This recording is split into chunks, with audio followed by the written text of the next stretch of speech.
today. So please let me know. The title of my sermon this afternoon is Let Time Be Your Judge. Let time be your judge. A side note after that is I'm running out of time to fix myself. I'm running out of time to fix myself.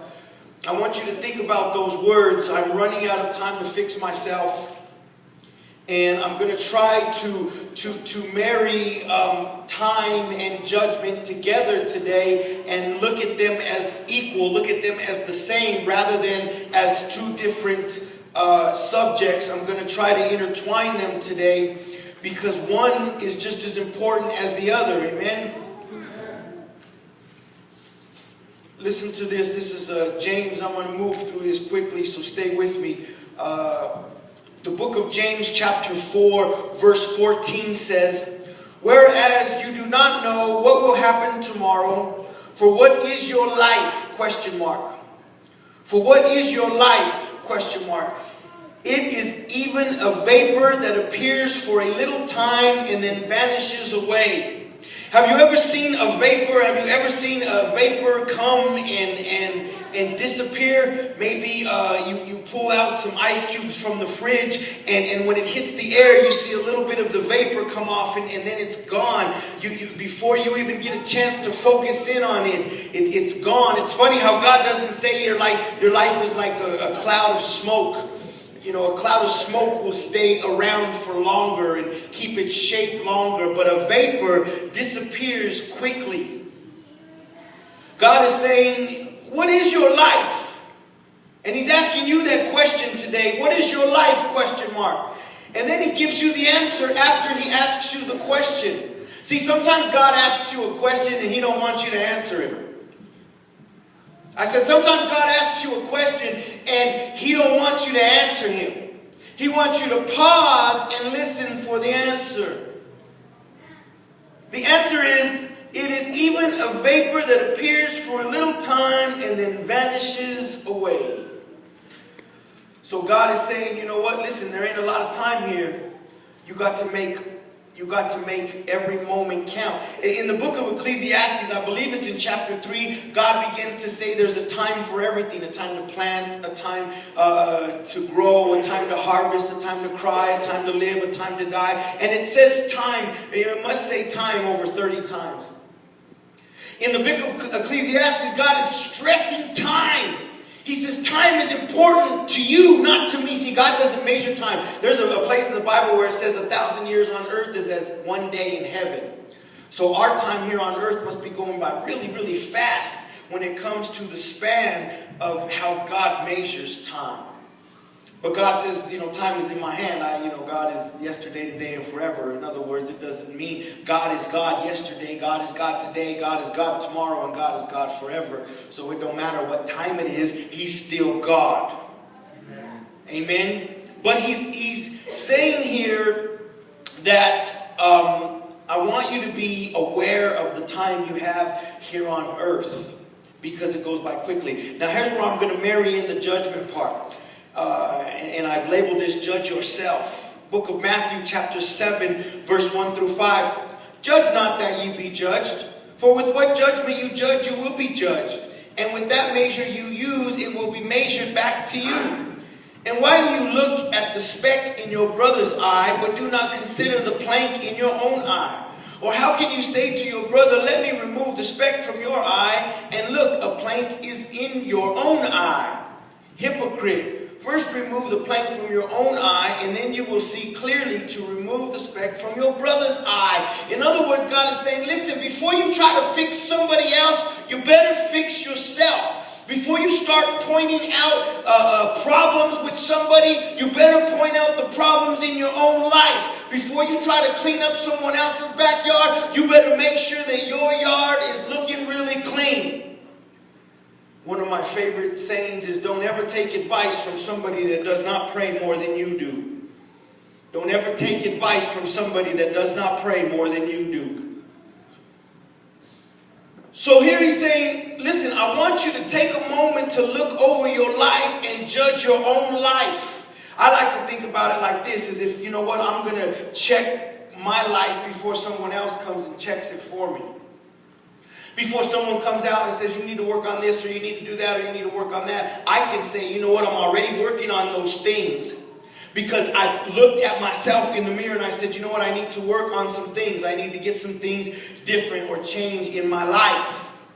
But here is what we begin to do, is we begin to see things in our life and we begin to say, I'll change tomorrow. I'll change tomorrow. I'll change next week. I'll change next year. I'll change next summer. I'll change another day, but not today. So what we're doing is we're saying, yes, I am judging myself. And yes, there are some things I need to change, but I will do it later. But I want to incorporate that in the span of judging your own life, you must take account that you are running out of time. You have to say, there are some things that are in my life that I have to change, and I have to change them now, because tomorrow is not promised to me. Somebody say amen. So rather than to let somebody else come in and say, you know what, you have a problem, you should change this, I know, I need to fix that, I know, I need to work on that, and one day I'm going to get around to doing it, one day I'm going to get around to fixing it, one day I'm going to get around, and that day just never ever comes. Because as you look at yourself, to judge yourself, whatever it is, whether you want to, you know, change your hairdo or change your style, or you know, you make these promises, and the year comes and you make these vows and you say this is going to be a different year, and yet you never change because you think, well, I'll just do it the next time the year changes. But I'm trying to impress upon you this afternoon is that, you know what, as you take a look at yourself, remember one thing, you're running out of time to fix yourself. Before you know it, time is going to be lost, time is going to be gone. And I say here at the beginning, the sign says, let time be your judge. At the end of your life, God is going to put up your life and He's going to say, what did you do with the time that I gave you?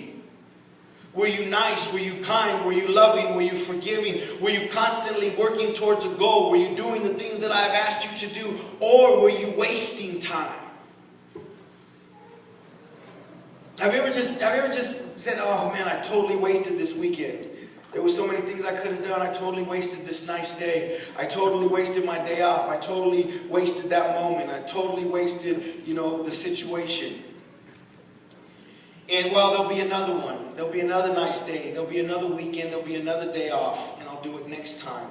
Rather than to say, you know what, in case I don't get around, in case there's not another moment, in case there's not another time, in case there's not an opportunity again, I'm going to take care of what I need to take care of now. And you begin to tell yourself and judge yourself in that manner. The book of Ecclesiastes, chapter 8, 5, and 6. This is so awesome. This word is so deep, and I hope that you can dissect it and understand it the way that it's meant to be projected. Ecclesiastes, chapter 8, verse 5 and 6 says, and a wise man's heart discerns both time and judgment, because for every matter there is a time and judgment. That was what you were supposed to say amen at the end of that when I paused. Let me try it again. A wise man's heart discerns both time and judgment, because for every matter there is a time and judgment. Amen. Yes, so God is saying here, He's saying, listen, I want to incorporate both time and judgment. I want you to say, I better judge myself now in case there ain't enough time later. Or I want to be that new person now because I'm tired of being that old person and I don't want to be that old person later. If you don't change who you are now, you will still be the same person tomorrow and the next day and the next day. That tomorrow never comes. I promise you, tomorrow never comes. Tomorrow will be today. Today is tomorrow. You always waste the one eternity that will always be with you. And the eternity that will always be with you is it will always be now. It will always be today. Tomorrow will never ever come. If you don't change today, what in God's name makes you think you will change tomorrow? If you don't stop right now, what makes you think you're stop later. You need to make a commitment. You need to look yourself in the mirror and begin to look over yourself and say, there's some things in my life I need to change, and I'm going to do it right now because I'm running out of time. Or you can put it like this: I'm going to change myself now because I have wasted too much time being who I don't like. And you begin to change today. And I love the way that the book of Ecclesiastes puts these together, because it's so deep. First of all, he says, if you do these things, you're considered a wise man. A wise man's heart discerns time and judgment. Because for every matter there is a time and there is a judgment. For every moment, for every situation, for every problem, for every mountain, for every valley, for every storm that comes into your life, you have to judge the way you are going to go through it or act in it or be in it, because you don't have enough time to waste while you're going through it. I want people to say, you know what, Pastor Victor is a guy that knows how to go through a storm. Because he don't waste time.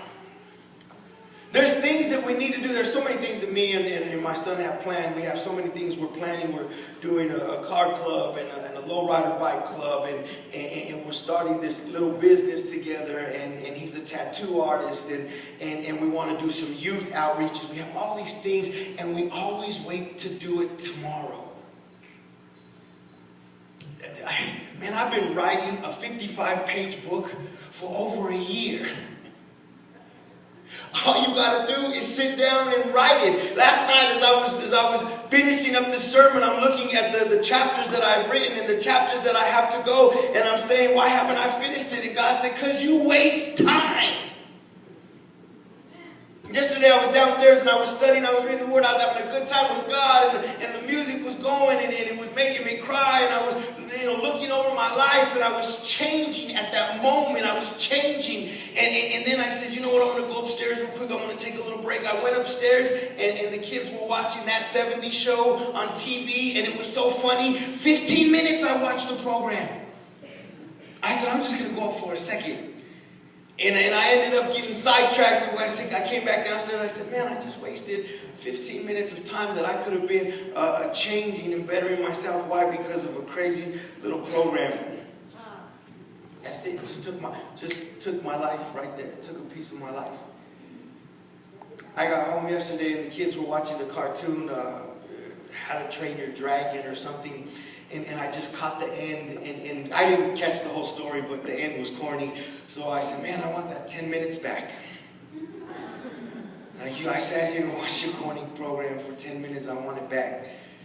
Give it back to me. It wasn't spent wisely.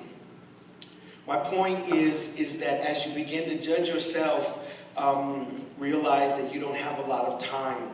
I'm running out of time to fix myself.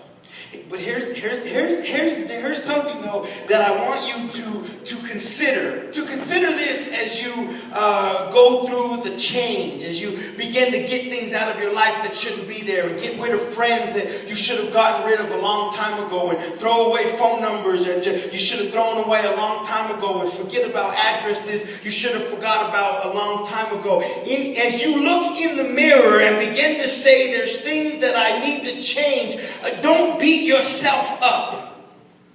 Very fine line. There's a very fine line between looking at the mirror and saying, I hate what I see, and I'm ugly, and I'm short, and I'm this, and I'm that, and you begin to beat yourself up. That's not the kind of judge thyself that I'm talking about. I'm talking about look in the mirror and say, you know what? I need to spend more quality time with my children. That I can do. I need to let go of the time that I've wasted, and I need to grasp onto the time that